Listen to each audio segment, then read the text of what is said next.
Hello friends, the school of साइंसना video લેક્ચર્સમાં આપ સર્વ મિત્રોનું હાર્દિક સ્વાગત છે। આજે આપણે વાત કરીશું ચેપ્ટર નંબર 13 સજીવો અને વસ્તી અનુકૂલન વિશે। આપણે ગયા વિડિયો લેક્ચર્સમાં અભ્યાસ કરતા હતા। અનુકૂલન એટલે કે એડેપ્ટેશન। ગયા વિડિયો લેક્ચર્સની અંદર આપણે વાત કરી હતી ઉત્તુંગતા બીમારી વિશે। ઉત્તુંગતા બીમારી આપણે દાખલા તરીકે વાત કરીએ મિત્રો, તો પહાડી ક્ષેત્રમાં જે લોકો વસવાટ કરતા હોય એમની અંદર આરબીસીનું પ્રમાણ કેવું જોવા મળે છે? તો કે વધુ જોવા મળે છે। પહાડી વિસ્તારના લોકોમાં આરબીસીનું પ્રમાણ કેવું જોવા મળે છે? વધુ જોવા મળે છે। બીજું, તેઓનું શ્વસન આપણા કરતાં કેવું છે? તો કે વધુ છે। જે લોકો મેદાની વિસ્તારમાં વસવાટ કરે છે તેઓમાં આરબીસીનું પ્રમાણ કેવું છે? ઓછું છે। માટે તેઓમાં હિમોગ્લોબિન કેવું હોય મિત્રો? ઓછું હોય।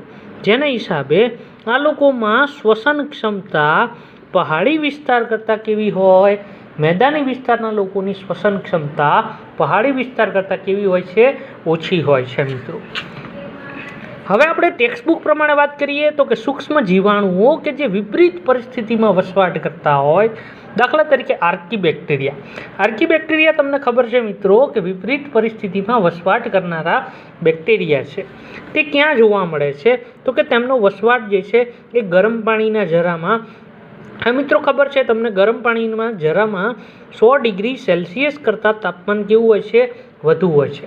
આ સિવાય દાખલા તરીકે વાત કરીએ તો ગાઢ સામૂહિક ઉષ્ણતાપીય જલ નિકાલ માર્ગો કે જે ક્યાં જોવા મળે? તો કે સમુદ્રની અંદર જોવા મળે। તો એવા ઊંડા વિસ્તારની અંદર કે જ્યાં પરિસ્થિતિ અતિ વિકટમય છે, એવી વિકટમય પરિસ્થિતિમાં વસવાટ કરે છે આ સજીવો, છતાં પણ તેઓ ત્યાં જે છે જીવન જીવે છે। શાને કારણે? કે તે લોકોની અંદર જે છે એક પ્રકારનું પ્રોટીન આવેલું છે। પ્રોટીનનું જે બોન્ડિંગ છે એ સામાન્ય પ્રોટીન કરતાં જે છે મિત્રો ખૂબ જ અલગ પ્રકારનું છે કે જેના કારણે તેમની જે કોષ દિવાલ છે તેમની ઉપર બહુ કોઈ અસર થતી નથી। અને એવા પાણીમાં કે જે પાણીમાં આપણે હાથ નાખીએ તો આપણો હાથ બળી જાય, આપણી ચામડી બળી જાય, એવા 100 ડિગ્રી સેન્ટીગ્રેડ કરતાં અથવા તો સેલ્સિયસ કરતાં વધુ તાપમાને જે છે તેઓ ત્યાં પોતાનું જીવન વ્યતીત કરે છે અને પોતાની દેહ ધાર્મિક પ્રક્રિયાઓ જે છે એ આગળ ચલાવે છે। હવે વાત કરીએ દાખલા તરીકે એન્ટાર્કટિકાની અંદર આવેલી માછલીઓ। એન્ટાર્કટિકાની અંદર 0 ડિગ્રી સેલ્સિયસ કરતાં નીચું તાપમાન હોય છે મિત્રો। આ 0 ડિગ્રી સેલ્સિયસ કરતાં નીચું તાપમાન આપણને ખબર છે કે બરફ બની જાય। આ તાપમાને શું બની જાય? બરફ બની જાય। હવે ત્યાં સમુદ્રમાં રહેતી માછલીઓ, ત્યાં સમુદ્રમાં તમે જુઓ તો સમુદ્રની સપાટી ઉપર જે છે એ બરફ જામી ગયો છે। તમે ડિસ્કવરીમાં ઘણી વખત જોયું હશે। દાખલા તરીકે અહીંયા બધે બરફ હોય એવી પરિસ્થિતિમાં અમુક માછલીઓ કે જેઓને શ્વસન માટે હવામાં આવવું પડે તે અહીંયાથી આવી અને થોડી સમયે જે છે એ શ્વસન કરે છે। તો હવે એ લોકો આવા 0 ડિગ્રી સેલ્સિયસ કરતાં ઓછા તાપમાને કઈ રીતે વસવાટ કરે છે એના વિશેની આપણે વાત કરી છે। તો કે તેઓની અંદર એન્ટી ફ્રીઝિંગ પ્રોટીન આવેલું છે।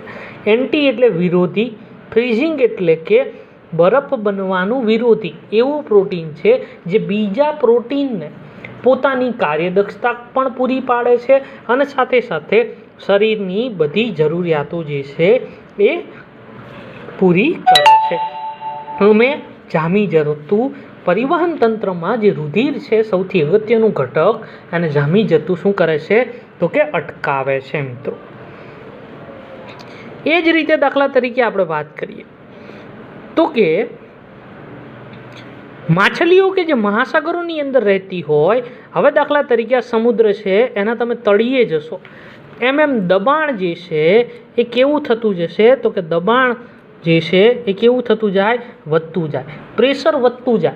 એવી પરિસ્થિતિમાં સજીવો જે છે ત્યાં ટકી શકતા નથી। શા માટે? તો કે વધુ દબાણે આપણા શરીરની ધમનીઓ અથવા તો શીરાઓ, જેને આપણે કહીએ રુધિર વાહિનીઓ, તે ફાટી જાય। તો આવા જમીન ઉપરના દબાણ કરતાં પણ 100 ગણું વધારે દબાણ ત્યાં છે. એવા દબાણમાં પણ આ સજીવો જે છે એ ત્યાં વસવાટ કરે છે. બીજી વસ્તુ કે સબમરીન કે જે પાણીની અંદર લઈ જવા માટે જે છે એ ખૂબ જ અગત્યની છે. તેવી સબમરીનો પણ આવા પાણીમાં જે છે એ રહી શકતી નથી. તેના પતરા પણ જે છે જુદા થઈ જાય એવા પાણીની અંદર, એટલા પ્રેશરવાળા પાણીની અંદર આ સજીવો જે છે એ વસવાટ કરે છે. સસ્તનો જે છે પોતાના વસવાટમાં સ્થાયી રહેવા માટે આશ્રુતિ નિયમન અને ઉષ્મીય નિયમન જેવા અનુકૂલનો જે છે એ ધરાવે છે. હવે બીજી વસ્તુ, દેહધાર્મિક ક્ષમતામાં આપણે સરીસૃપો વિશે મિત્રો વાત કરી ગયા કે સરીસૃપો જ્યારે પોતાના શરીરનું તાપમાન જ્યારે મેન્ટેન ન કરી શકે, કારણ કે તેઓ જે છે એ કોલ્ડ બ્લડેડ છે. કોલ્ડ બ્લડેડ એટલે કે ઠંડા રુધિરવાળા પ્રાણીઓ છે, જેને આપણે કહીએ અસમતાપી. એ શું કરે છે કે તડકાની અંદર જઈને પોતાનું શરીર જે છે એ શેકે છે. આ પ્રક્રિયાને આપણે કહીએ છીએ બાસ્કિંગ. અને વધારે પડતું તાપમાન જ્યારે સહન ન થાય એવી પરિસ્થિતિમાં તેઓ શું કરે છે તો કે વધુ તાપમાન સહન ન થતાં એ ફરી પાછા છાયાની અંદર જતા રહે છે. તો મિત્રો અહીંયા જે પણ કંઈ કરાવું છું એ દરેકે દરેક વસ્તુ બુકમાં આપેલી નથી, એટલે ભેગી ટેક્સ્ટ બુક સાથે રાખજો અને નોટબુક જે છે એ બનાવતા રહેજો. થેન્ક યુ, આભાર. હા મિત્રો, આપણે અહીંયા જોઈએ તો ખારા પાણીમાં જે પણ કંઈ અપૃષ્ઠવંશી પ્રાણીઓ જે છે, હવે ખારા પાણીની અંદર કોણ વસવાટ કરે? અપૃષ્ઠવંશી પ્રાણીઓ. અને પૃષ્ઠવંશીઓની અંદર માછલીઓ જે છે એ મહાસાગરોની અંદર જે છે મિત્રો વસવાટ કરે છે. અને તે મહાસાગરમાં જે છે એ ખૂબ જ ઊંડાઈએ જોવા મળે છે. ક્યાં જોવા મળે છે?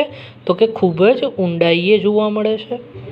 હવે બીજી વસ્તુ વિશે વાત કરીએ તો કે આ ઊંડાઈ એવી હશે કે જ્યાં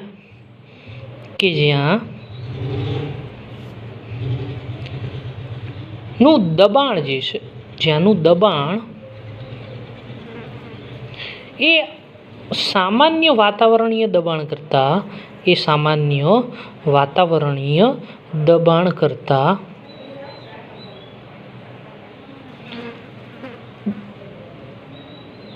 સામાન્ય વાતાવરણીય દબાણ, દાખલા તરીકે આપણે વાત કરીએ, સામાન્ય વાતાવરણીય દબાણ એટલે કે પૃથ્વી ઉપર આપણને લાગતું વાતાવરણીય દબાણ. પૃથ્વી ઉપર, અથવા તો આપણે એવી વાત કરી શકીએ કે જમીન પર આપણને લાગતું દબાણ.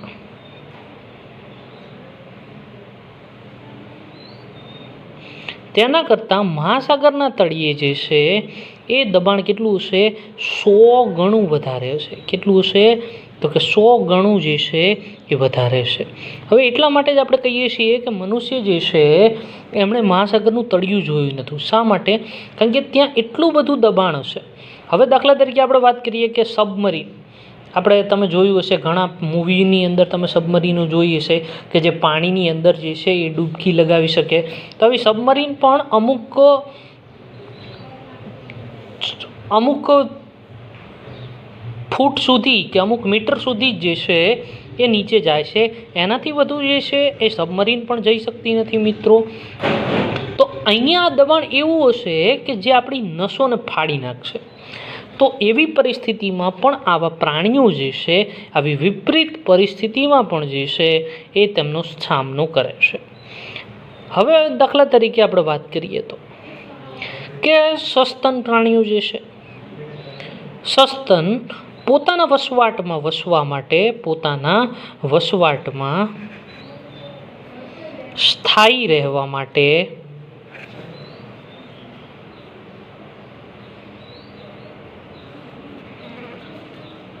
દેહધાર્મિક ક્ષમતા ધરાવે છે. કેવી ક્ષમતા? તો કે દેહધાર્મિક ક્ષમતા ધરાવે છે. આ સિવાય આપણે વાત કરી હતી કે સરીસૃપો જે છે એ તડકામાં જે છે એ શરીર શેકે. આ પ્રક્રિયાને કેવી કહેવામાં આવે? બાસ્કિંગ. અને વધુ તાપમાન થતાં ક્યાં જતા રહે? તો કે છાયામાં જતા રહે. તો આ જે છે મિત્રો એ બધું અનુકૂલનો છે, અને આ બધી વાતો જે છે એ અનુકૂલનો વિશે આપણે જે છે એ કરી. હવે મારે તમને બે નિયમ વિશે જે છે એ વાત કરવી છે. આ નિયમ જે છે તાપમાન સંબંધિત છે. કોને સંબંધિત છે? તાપમાનના સંબંધિત. હવે જો એની અંદર આપણે વાત કરીએ તો કે તાપમાન, કોના વિશે વાત કરીએ? તો દાખલા તરીકે આપણે વાત કરીએ તાપમાન વિશે. તો તાપમાન વિશેની જો આપણે વાત કરીએ, ચર્ચા કરીએ તો તાપમાન કોની મદદથી માપવામાં આવે છે? તો કે પ્રથમ જે છે એ તાપમાન થર્મોમીટર દ્વારા માપવામાં આવે. કોના દ્વારા? તો કે થર્મોમીટર દ્વારા તાપમાન માપવામાં આવે છે.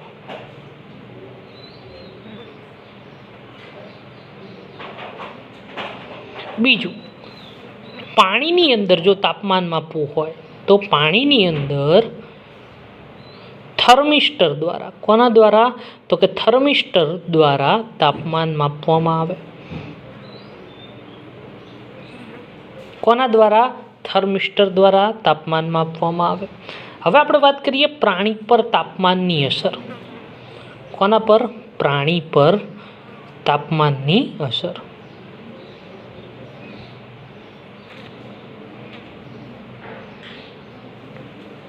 હવે તાપમાનની અસર કોના ઉપર થાય? તો કે પહેલી વસ્તુ પ્રાણીના કદ ઉપર. પ્રાણીના કદ ઉપર એની અસર થાય. અને બીજું કોના ઉપર થાય? તો કે શરીરના જે પણ કંઈ ભાગ છે એ શરીરના ભાગો ઉપર જે છે એ તાપમાનની અસર થાય. આપણે એમાં એક નિયમ વિશે ચર્ચા કરી ચૂક્યા છીએ, એલનના નિયમ વિશે. અહીંયા એક નિયમ બીજો છે, એને આપણે કહીએ બર્ગમેનનો નિયમ. કોનો નિયમ કહીએ? બર્ગમેનનો નિયમ. બર્ગમેનનો નિયમ શું કહે છે? તો કે પક્ષીઓ અને સસ્તનો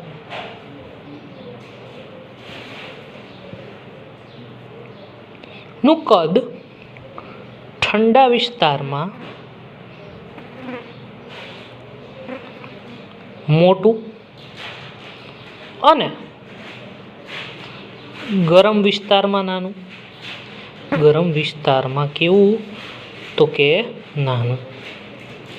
હવે આ નિયમને આપણે દાખલા તરીકે એની છણાવટ કરીએ આપણે.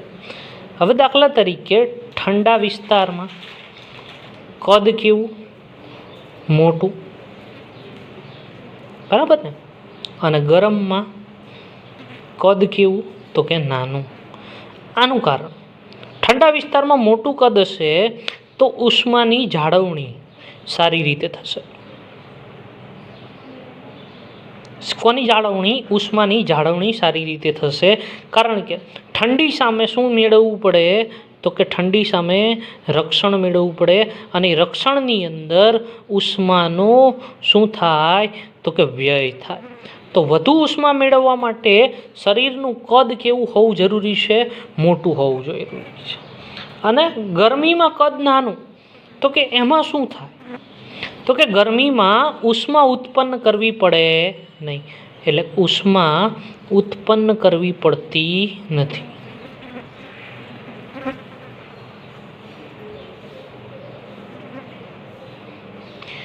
ગરમીમાં શું થાય? તો કે પરસેવો વળે છે. એટલા માટે વધુ પાણી પીવો તો ચાલી જાય, બાકી બીજી કોઈ પણ પ્રકારની ઉષ્માનો જે છે એ વ્યય કરવો પડતો નથી મિત્રો. હા મિત્રો, આપણે આગળ વાત કરીએ બીજા નિયમ વિશે. બીજો નિયમ જે છે એ છે એલેન્સનો નિયમ. કોનો નિયમ? એલેન્સનો નિયમ. એલેન્સના નિયમ વિશે જો આપણે ચર્ચા કરીએ મિત્રો, તો કે સસ્તનો જે છે મોટે ભાગે ઠંડી આબોહવામાં નાના કાન, તો કે નાના કાન અને નાના હાથ પગ ધરાવે. નાના હાથ પગ ધરાવે. हाथ पग ने આપણે શું કહીએ મિત્રો? ઉપાંગો તરીકે આપણે ઓળખીએ છીએ। હવે આની મદદથી શું થાય? તો કે નાના હાથ પગ કે નાના કાન એની મદદથી શું થાય? તો કે ઉષ્મા ગુમાવવાની પ્રક્રિયા ઘટે। ઉષ્મા ગુમાવવાની ક્રિયા ઘટે। આ ઉષ્મા ગુમાવવાની પ્રક્રિયા ઘટે કે જેના કારણે શરીરની અંદર જે છે ઉર્જાનું બચત થાય, માટે જે છે એ ખૂબ જ સસ્તનો જે છે એ અનુકૂલિત થયેલા જોવા મળે છે મિત્રો। હવે મિત્રો આપણે ચર્ચા કરવી છે એક બીજા ટોપિક વિશે, તો કે શીત નિંદ્રા। કેવી નિંદ્રા? શીત નિંદ્રા। શીત નિંદ્રા મોટે ભાગે ક્યાં જોવા મળે? તો કે પ્રથમ તમે વસ્તુ સમજો, આ એક કેવી અવસ્થા છે? તો કે સુષુપ્ત અવસ્થા છે। કેવી અવસ્થા? સુષુપ્ત અવસ્થા। આ પ્રક્રિયા દરમિયાન શું થાય? તો કે પરિવહન ધીમું થાય। પરિવહન તંત્ર કેવું પડે? ધીમું પડે। બીજું, હૃદય ધબકવાનું ક્રિયા કેવી થાય? તો કે ઓછી થાય। બીજી વસ્તુ વિશે આપણે વાત કરીએ તો કે ચયાપચય કેવું થાય? ધીમું થાય। હવે મોટે ભાગે શીત નિંદ્રા એ શું છે? તો કે પહેલી વસ્તુ સુષુપ્ત અવસ્થા છે। આ પ્રક્રિયાની અંદર પ્રાણી કેવું છે? અસક્રિય છે, પ્રચલન કરતું નથી, એટલે કે સ્થાનફેર કરતું નથી। બીજી વસ્તુ કયા પ્રાણીઓમાં જોવા મળે? તો કે કોલ્ડ બ્લડેડ। કેવા? કોલ્ડ બ્લડેડ એનિમલની અંદર જોવા મળે। બીજું, આ પ્રાણીઓને આપણે કેવા કહીએ? ઠંડા રુધિરવાળા। ઠંડા રુધિરવાળા। બીજા શબ્દોમાં એને કેવા કહેવામાં આવે? અસમતાપી। અસમતાપી પ્રાણી આપણે કોને કહીએ? કે એવા પ્રાણીઓ કે જે પોતાના શરીરનું તાપમાન જે છે એને મેન્ટેન ન કરી શકતા હોય એવા પ્રાણીઓને આપણે કેવા કહીએ? અસમતાપી। એના એક્ઝામ્પલ, ઉદાહરણ વિશે વાત કરીએ તો એમનું એક્ઝામ્પલ જે છે એ છે ઉભયજીવી, અને બીજું એક્ઝામ્પલ છે એમનું સરીસૃપ। આ પ્રાણીઓ જે છે એ શું કરે છે? તો કે શીત નિંદ્રા જે છે એ લે છે। ઓકે, આ વાત થઈ શીત રુધિરવાળાની। હવે વાત કરીએ આપણે ઉષ્ણ રુધિરવાળા। કેવા? ઉષ્ણ રુધિરવાળા। ઉષ્ણ રુધિરવાળા એવા પ્રાણીઓ કે જે શીત નિંદ્રામાં જતા હોય। એક્ઝામ્પલ તરીકે આપણે વાત કરીએ તો કે ધ્રુવીય રીંછ। ધ્રુવીય રીંછને આપણે કહીએ પોલાર બિયર। શું કહીએ? Polar bear. જે ધ્રુવ પ્રદેશોની અંદર વસવાટ કરનારા સફેદ રીંછ છે કે જેમની શરીર ઉપર જે છે એ વાળનું ખૂબ જ આવરણ હોય, તેઓ શીત નિંદ્રામાં, કારણ કે ધ્રુવ પ્રદેશની અંદર, ધ્રુવ પ્રદેશમાં શિયાળામાં ટેમ્પરેચર જે છે એ કેવું જતું રહે? ખૂબ જ લો જતું રહે। તો એવી પરિસ્થિતિમાં તેઓ શીત નિંદ્રા એટલે કે હાઇબરનેશનમાં જતા રહેશે। આ સિવાય બીજું એક્ઝામ્પલ હું અહીંયા તમને આપી શકું, ઉત્તર મેદાનીય ખિસકોલી। કેવી? ઉત્તર મેદાનીય ખિસકોલી। આ એમનું એક્ઝામ્પલ છે। હવે મિત્રો આપણે વાત કરીશું ગ્રીષ્મ નિંદ્રા વિશે। હવે વાત કરીએ મિત્રો ગ્રીષ્મ નિંદ્રા વિશે।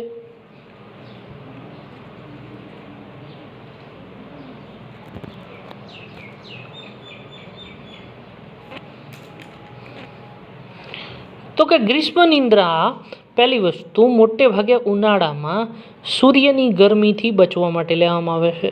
સૂર્યની ગરમીથી બચવા માટે લેવામાં આવે છે। બીજી વસ્તુ, ઉનાળામાં જ્યારે તળાવ શુષ્ક પામી જાય, અથવા તો આપણે એવું કહીએ કે એને જલ શુષ્કતા કહીએ, કે જેને કારણે પાણીમાં વસવાટ કરનારા પાણીમાં વસવાટ કરનારા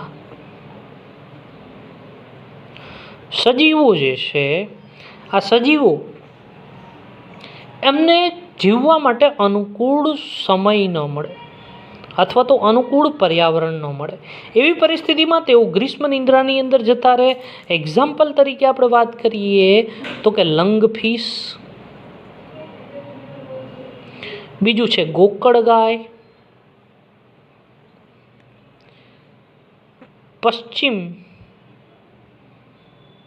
દક્ષિણ રણની ખિસકોલી, કેટલાક ઉભયજીવીઓમાં મોટે ભાગે શીત નિંદ્રા જોવા મળે ને અમુકમાં જે છે ગ્રીષ્મ નિંદ્રા પણ જોવા મળે છે. હવે વાત કરીએ આપણે ડાયાપોઝ વિશે. શેના વિશે? ડાયાપોઝ વિશે. ડાયાપોઝ કોને કહેવામાં આવે? તો કે પ્રતિકૂળ પરિસ્થિતિમાં, કેવી પરિસ્થિતિમાં? પ્રતિકૂળ પરિસ્થિતિમાં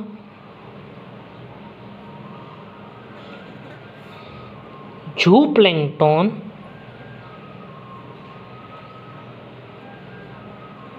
તળાવમાં કે સરોવરમાં પોતાના વૃદ્ધિ અને વિકાસને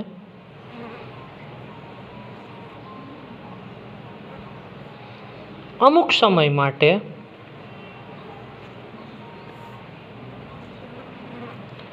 અટકાવે,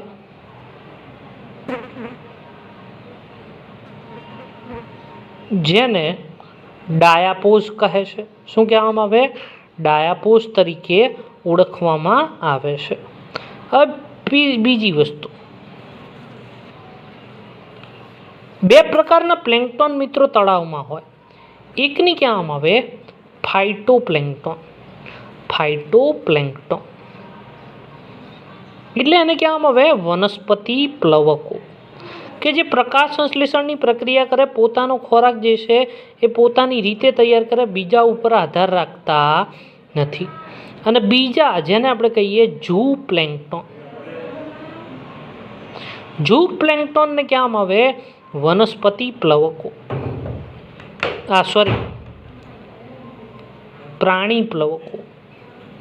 પ્રાણી પ્લવકો ખોરાક માટે જે છે મિત્રો બીજા ઉપર આધાર રાખે છે, પોતાની રીતે પોતાનો ખોરાક જે છે એ તૈયાર કરતા નથી મિત્રો. હા મિત્રો, અત્યાર સુધી આપણે જે પણ કંઈ વાત કરી ચૂક્યા છીએ એ બધી વાત જે છે મિત્રો તમારે લખી લેવાની છે, જે નીટની અંદર તમારા માટે ઉપયોગી છે. અહીંયા બધી વસ્તુ બુકમાં આપેલી હોતી નથી. અમુક વસ્તુ એવી છે કે જે બહારની છે એ પણ મેં અહીંયા તમને કરાવી છે. હવે એવો જ એક ટોપિક જે બુકમાં આપેલો નથી, એટલે હું અહીંયા તમને કરાવું છું. તો કે તળાવમાં, કોની અંદર? તો કે તળાવમાં.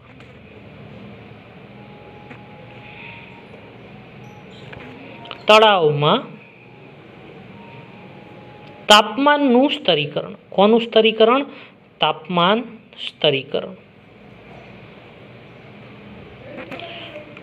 કે તળાવમાં જુદી જુદી સપાટીએ કયા પ્રકારનું તાપમાન હોય એમના વિશે આપણે જે છે એ વાત કરવી છે. હવે પ્રથમ શબ્દ સમજો કે જુદી જુદી ઊંડાઈએ પાણીના તાપમાનમાં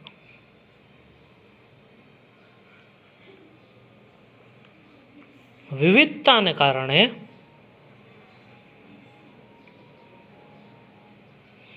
ઊંડા ઝડકાઈમાં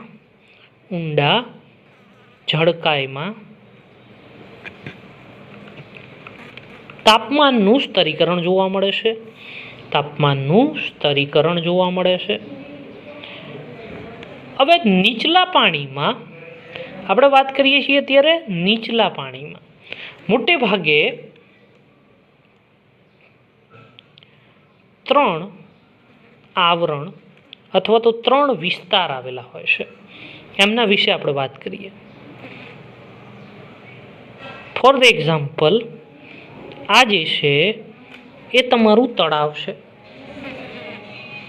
આ તમારા તળાવની અંદર અહીંયા જે છે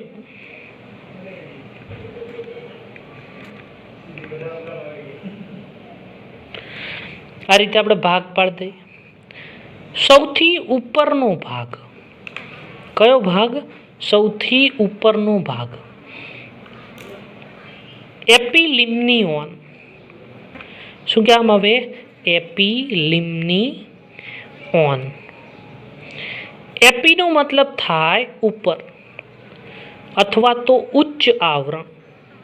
કેવું આવરણ? ઉચ્ચ આવરણ. આ થયો પહેલો ભાગ.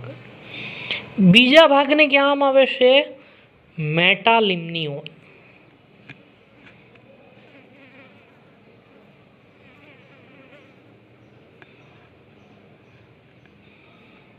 આ વિસ્તાર કેવો છે? તો કે મધ્ય વિસ્તાર છે. એની અંદર સ્થિર ઢાળ જોવા મળે તાપમાનનું. કેવો ઢાળ? સ્થિર ઢાળ અથવા તો ક્રમિક ફેરફાર જોવા મળે. થોડે ઘણે છે, ઉપર વધુ હશે, નીચે ઓછું હશે, એ રીતે. ત્રીજો હાઇપો એટલે તળિયું અથવા તો ખૂબ જ ઓછું. હાઇપો એટલે તળિયું અથવા તો ખૂબ જ ઓછું. એને કહેવામાં આવે હાઇપોલિમ્નિયોન. બરાબર. એટલે કે કેવો ભાગ? તળિયાનો ભાગ. ત્યાં તાપમાનની